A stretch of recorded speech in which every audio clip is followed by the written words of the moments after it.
दोस्तों आप सभी का एक बार फिर से स्वागत है मेरे चैनल पर जिसका नाम है टेक विद बिलाल खान। और आज हम माइक्रोसॉफ्ट एक्सेल में एक ऑप्शन के बारे में बात करने जा रहे हैं जिसका नाम है टेक्स्ट टू कॉलम, जो कि आपको मिलता है डेटा नाम के टैब में। जब आप डेटा नाम के टैब पर क्लिक करेंगे तो आपको यहाँ पर एक ऑप्शन मिलेगा जिसका नाम होता है टेक्स्ट टू कॉलम। आज इसी का यूज हम देखेंगे कि इससे हम क्या कर सकते हैं। तो चलिए स्टार्ट करते हैं अपने इस वीडियो को। तो सबसे पहले जैसे कि हमने यहाँ पर सपोज कोई नाम लिख लिया, जस्ट लाइक मैंने कुछ भी लिख लिया, मान लीजिए मैंने लिख लिया अमित सिंह।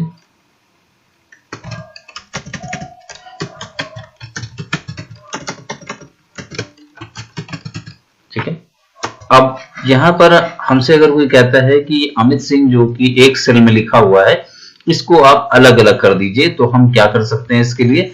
या तो हम जाकर माउस से डबल क्लिक करेंगे और उसके बाद इसमें से सिंह को कट कर लेंगे और कट करने के बाद हम नेक्स्ट सेल में ले जाके इसको ऐसे पेस्ट कर देंगे। जैसा कि आप देख सकेगा, अगर यही डेटा अभी सिंगल डेटा है, इससे ज्यादा हमारे पास डेटा हुआ तब हम क्या करेंगे, तब तो हमें बहुत ज्यादा टाइम लगेगा। तो चलिए इसी को हम देखते हैं कि टेक्स्ट टू कॉलम से हम कैसे आसानी से कर सकते हैं। तो चलिए फिर से स्टार्ट करते हैं। जैसे यहाँ पर हमने कुछ नाम लिख लिया, सपोज हमने लिख लिया मनीष कुमार सिंह, ऐसे हमने लिख लिया जस्ट लाइक। अब हमसे अगर किसी ने कहा कि आप मनीष कुमार और सिंह को अलग अलग सेल्स में कर दीजिए, तो हम क्या करेंगे, सिंपली इस पे सिलेक्ट करेंगे। जो डेटा नाम का टैब है उसके अंदर टेक्स्ट टू कॉलम जो ऑप्शन है, जो कि आपको डेटा टूल्स नाम के ग्रुप में मिलता है, उस टेक्स्ट टू कॉलम नाम के ऑप्शन में हम क्लिक करेंगे। और जैसे ही हम क्लिक करेंगे तो हमारे सामने इस तरह का एक विजार्ड आ जाएगा जिसमें आपके पास दो ऑप्शन आपको मिलेंगे, एक डेलिमिटेड और दूसरा फिक्स्ड विथ का। तो सबसे पहले हम डेलिमिटेड को देख लेते हैं कि इसमें क्या होता है। तो जैसे ही हम डेलिमिटेड पे ऐसे इसको चेक करेंगे या डेलिमिटेड को सिलेक्ट करेंगे, उसके बाद हमें नेक्स्ट करना होगा। और नेक्स्ट करते ही हम देखेंगे कि इस वर्ड विजार्ड में हमें कुछ ऑप्शंस मिलेंगे, जैसे कि टैब हो गया, सेमीकोलन हो गया, कॉमा हो गया, स्पेस हो गया, अदर्स हो गया। ये हमारे वही डेलिमिटर्स हैं जिनके बिहाफ पे हम इनको सेपरेट करेंगे। तो अभी जैसे इसमें टैब लगा हुआ है बट हमारे पास कहीं पे भी उस टेक्स्ट में टैब नहीं है, तो इस टैब को हम हटा देते हैं और हम किस पे क्लिक कर दे रहे हैं, स्पेस पे, क्योंकि हमारा जो टेक्स्ट है उसमें स्पेस है। जैसे ही कि मैंने स्पेस पे क्लिक करा या चेक किया तो आप देखते होंगे कि यहाँ पर मनीष कुमार और सिंह के बीच में एक लाइन आ गई है। तो जैसे ही हम यहाँ पर नेक्स्ट करेंगे और इसको फिनिश करेंगे, तो फिनिश करते ही आप देखेंगे मनीष अलग हो गया है, कुमार अलग हो गया है और सिंह अलग हो गया। अब यहाँ पर ये तो एक डेटा था, इसी तरह से सपोज मान लीजिए हमारे पास काफी डेटा हो, जस्ट लाइक हमने यहाँ पे लिख लिया अमित सिंह राठौर, या फिर हमने लिख लिया दीपक कुमार सिंह लिख देते हैं, ठीक, शान अहमद खान, ठीक है। और इसी तरह से हमारे पास काफी डेटा हो सकता है।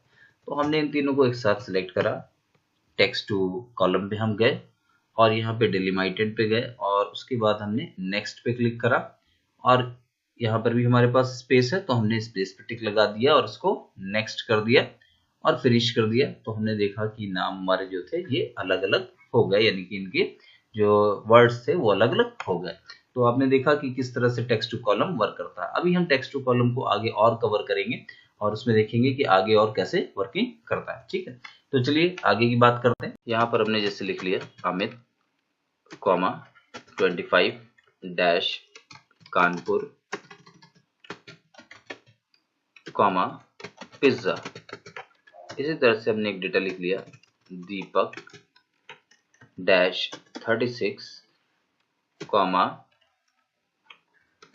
Delhi comma burger.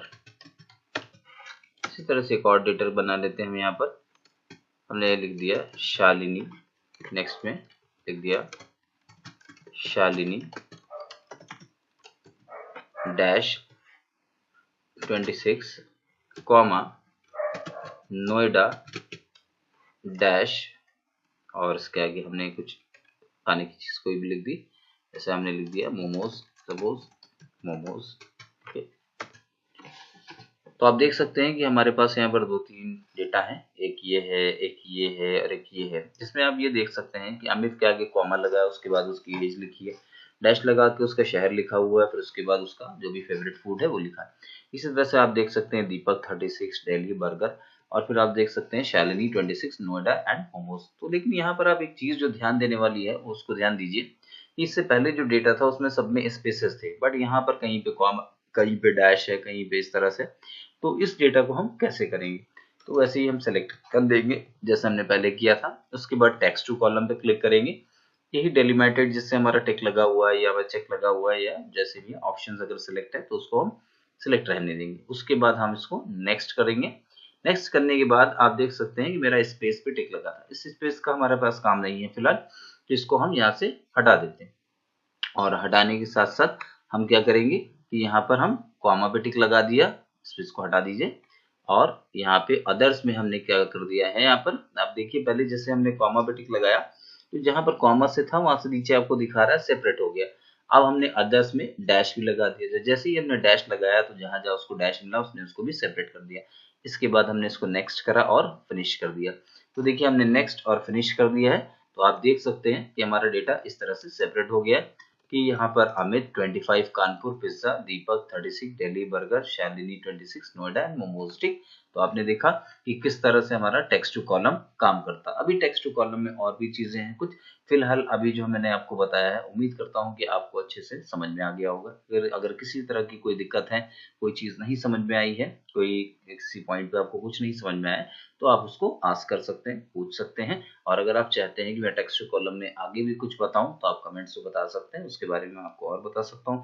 और भी चीजें जो आपको एक्सेल में पूछनी हो वो भी आप पूछ सकते हैं। अगर आपको वीडियो अच्छी लगी हो तो प्लीज चैनल को सब्सक्राइब कर लें, लाइक करें, शेयर करें और कुछ सीखते रहें। ठीक, थैंक यू वेरी मच।